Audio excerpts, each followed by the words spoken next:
My parents gave my brother $230,000, called me a failure, and threw me out of their lives. But years later, I came back, not for love, not for forgiveness, but for revenge. When I was growing up, I always believed family meant unconditional love. My parents worked hard, and even though we didn't have much, they raised my brother, Daniel, and me with strict rules and the promise that if we studied, worked hard, and stayed loyal to one another, we'd succeed together. But life has a cruel way of tearing apart even the strongest beliefs. It started the day my parents invited me to dinner. I hadn't been home in weeks. Work had been keeping me busy. I was 31, living in a small apartment, working tirelessly at a tech startup. It wasn't glamorous, but I had been working 80-hour weeks, and the sacrifices felt worth it because I believed one day it would all pay off. That evening, the moment I walked into their house, I felt something was off. My mother had prepared her usual roast chicken, and the table was set like it was Thanksgiving. Daniel was already there, smiling ear to ear. "Guess what?" my father announced proudly as we sat down. "We've decided to help Daniel buy his dream house." We gave him $230,000 as a start. The words hit me like a thunderclap. $230,000? I repeated, thinking maybe I misheard. "Yes," my mother said, her tone full of admiration as she glanced at Daniel. "He deserves it.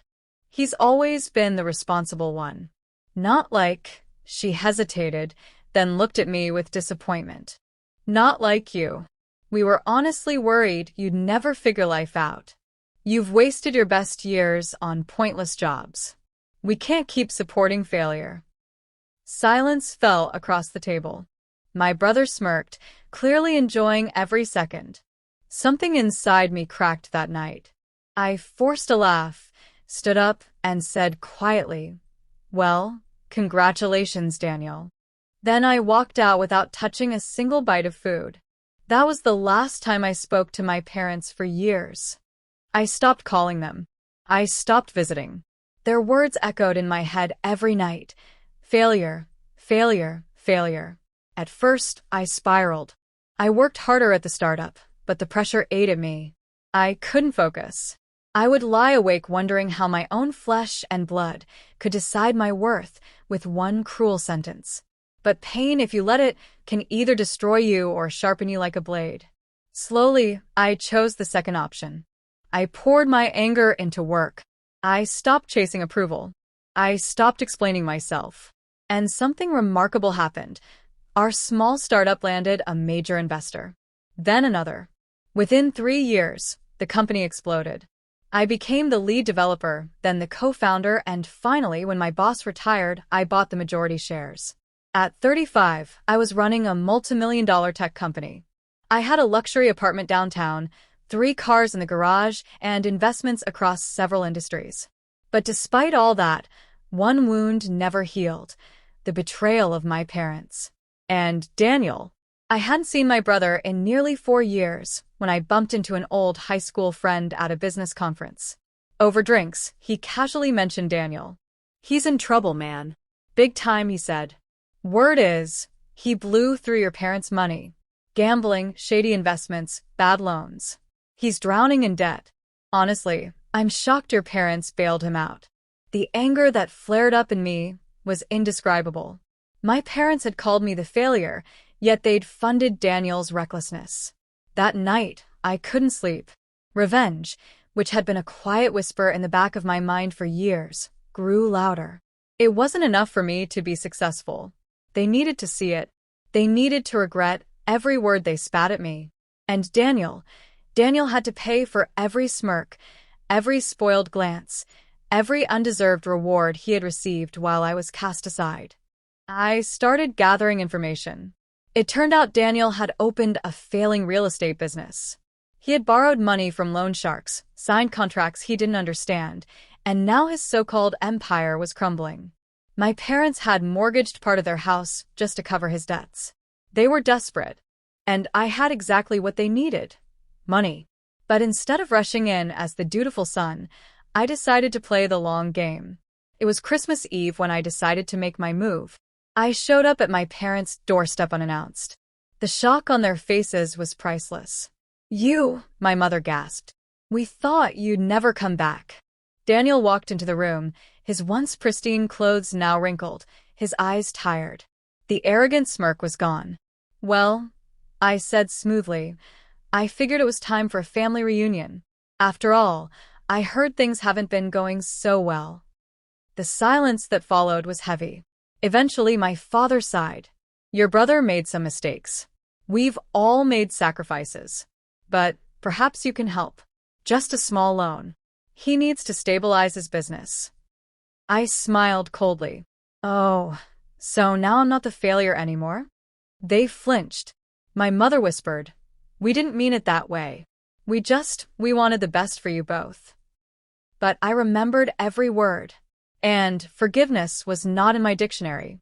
I pretended to agree. "Of course, I'll help. Daniel, let's sit down and look at your business plan." We met the next week in his shabby office. He was desperate, talking too fast, pitching ideas that made no sense. I nodded patiently, pretending to be interested. Secretly, I recorded every detail, every bad loan, every shady deal. Within weeks, I quietly bought out the properties tied to his contracts. I bribed his partners. I pulled strings until the entire fragile foundation of his business rested in my hands. Then one morning, I walked into his office with legal papers. "Daniel," I said, dropping the folder on his desk, "you don't own your company anymore." "I do. Every asset, every property, every debt. You're standing in my shadow now." His face turned pale. You can't do this." "Oh, but I already did." Word spread quickly. Daniel lost everything. His reputation crumbled. Friends vanished. The same parents who once worshipped him now watched helplessly as their golden child drowned in ruin. And me? I made sure they knew exactly who orchestrated it. One night, I invited my parents over to my penthouse. I poured them wine, sat them down, and let them see what success looked like, the success they never believed I'd achieve. "This is what a failure built," I said, gesturing to the skyline outside my window. My father's hands trembled. My mother's eyes filled with tears. Daniel, who tagged along, sat silently, broken. They apologized. They begged for forgiveness. But revenge tasted too sweet. Months later, when Daniel was forced to sell his house, I made the final move. I bought it through a third party, then sent him the eviction notice myself. The look on his face when he realized I was his new landlord was the moment I knew my revenge was complete. He had laughed when my parents called me a failure. Now he had nothing, and I had everything. People often ask if I regret it. Sometimes, late at night, I wonder if I could have chosen forgiveness instead of revenge. Maybe it would have healed me faster. But then I remember that dinner table. I remember the smirk on Daniel's face and the disgust in my parents' voices. And I realize revenge wasn't just justice. It was survival. Because sometimes the only way to rise above those who break you is to make sure they never forget who you became without them.